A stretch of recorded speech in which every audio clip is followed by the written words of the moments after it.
Well, that's as far as my video editing skills went. Because I hate Logic. Look, that's how much I hate Logic. So how did this all start? Well, hating Logic, I went back to what I know. I went back to DJing. So I got my decks sorted out and cleaned up. I bought this really expensive mixer. I even bought a record washer and started washing records. So just for you, Mark, there's Stay Up Forever, Judo Liberator, the rabbit's name was.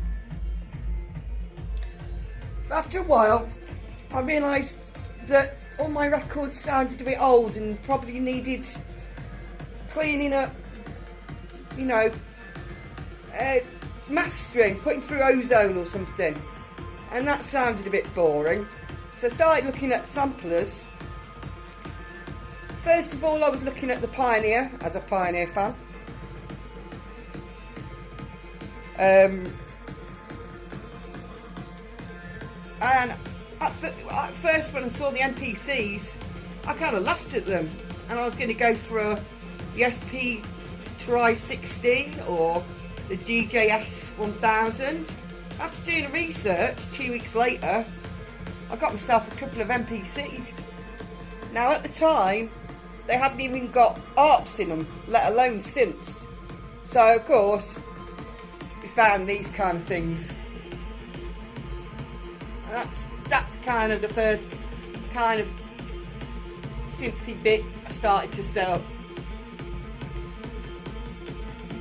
And then I took away the decks and I got a few more synths.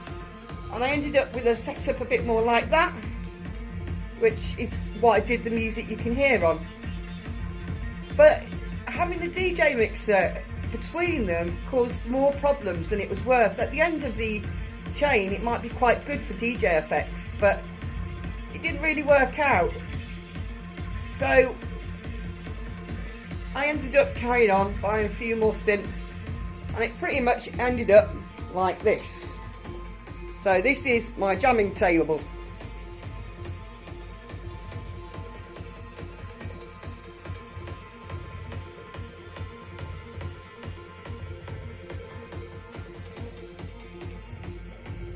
So everything can be played by the key step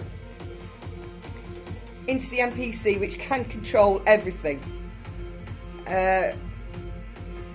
It's basically, the DeepMind is on 2 tracks, just in case I want an ARP on one track and, I don't know, a melody on another. So you've got 6 voices on each track, or 12 on one.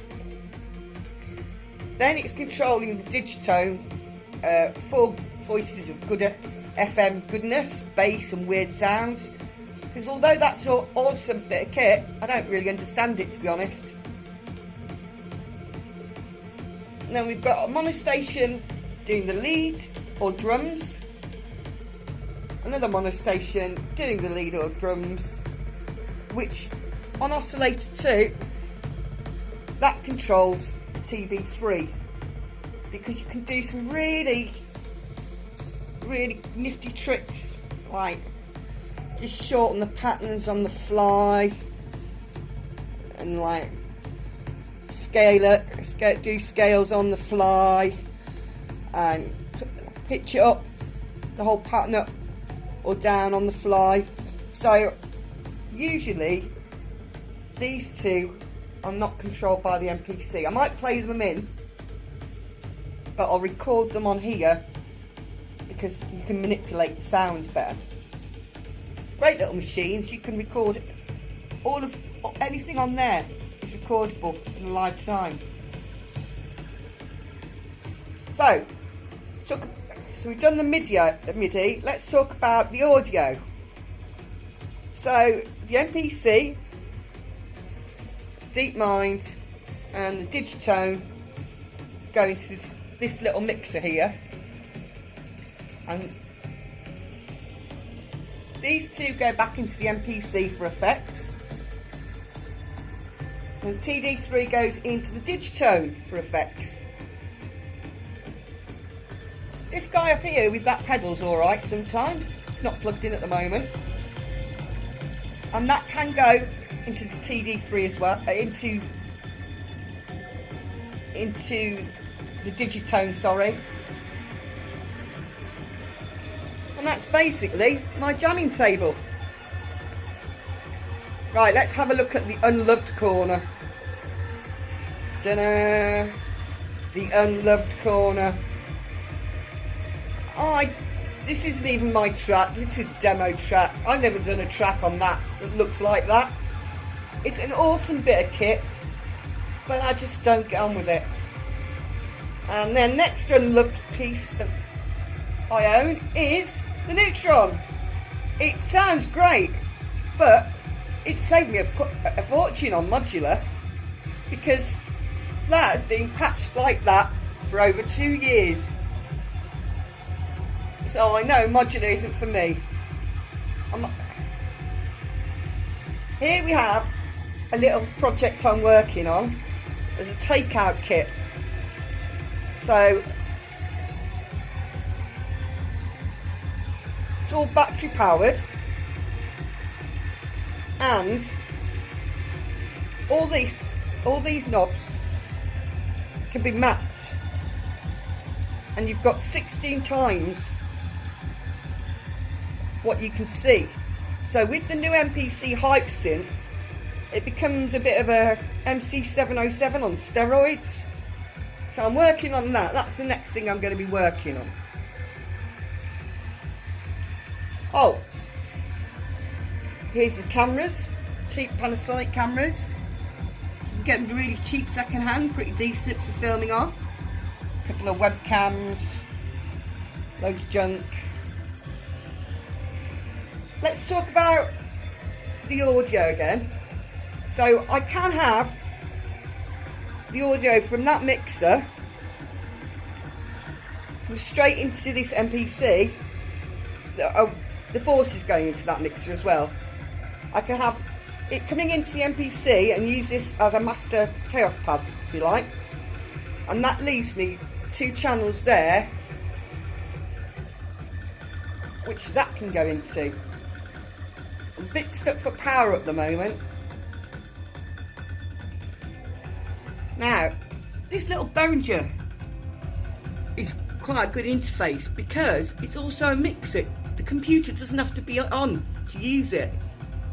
And I found it really cool. So I think it's the HD404. It's got Midas amps in it, so it's pretty cool.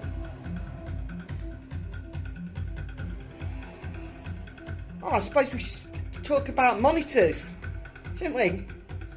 As that's quite important. Well, I've got some monitors. I've got 4, but they're all relegated down here on the floor. Look, there's 2 of them. There's another 2. Because every time I made something, it just sounded rubbish and flat everywhere else. I know that's the point, but they just sound awful. These speakers I picked up for 20 quid, and they're going through an old Pioneer like stack system, about 30 years old, and it just works. It just really works. So if it ain't broke, don't fix it. I suppose the last thing I'll show you is my favourite little takeout kit. So if I was going to a gig, if somebody rang me up and said, fancy playing in a forest tonight, and I go, yeah, I've got no idea what I'm playing, I've got no set, oh, take these, because I know them like the back of my hand. They've got some awesome patches in, including a 303 patch, all battery operated. That's a Chaos DJ, which has got a Chaos effects in the middle square there, and these of course are circuits, and because I know them so well I could just get away with it. Anyway, apart from a few guitars, there's a bass over there, an acoustic there, that's about it. Thanks for the tour. Speak to you later, Clown Army. Have fun.